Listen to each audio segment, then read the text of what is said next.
Gangapur police Thane गुन्हे शोध पथकाची उल्लेखनीय कामगिरी. चेन स्नॅचिंग व गाडी जाळपोळीच्या 6 गुन्ह्यांमध्ये मागील 1 वर्षांपासून फरार असलेला आरोपी जेरबंद.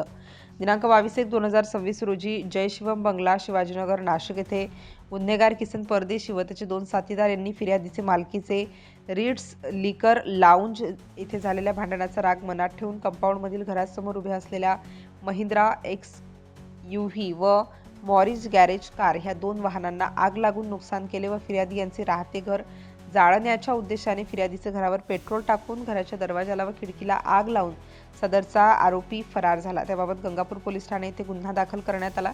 गंगापूर पोलीस ठाणेकडील गुन्हे शोध पथकाचे अधिकारी व अंमलदार सदर गुन्ह्यातील आरोपीचा शोध घेत असताना आरोपी नामे किशन संदीप परदेशी वय 28 वर्षे ह्याला सत्यम वाईन परिसरात सापळा रचून शिताफीने पकडून ताब्यात घेतलं. तसेच आरोपी अक्षय बोरकर, प्रशांत यादव अशांनी नाशिक व पुणे जिल्ह्यात चेन स्नॅचिंग व वाहन जाळपोळीचे असे एकूण 6 गुन्हे केलेले आहेत.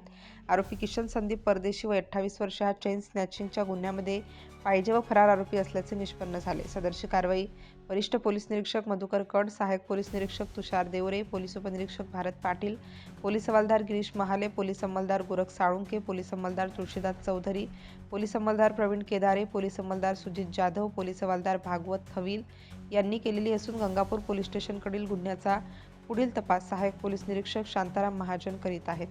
स्टार न्यूजसाठी मोहसिन पठाण, नाशिक.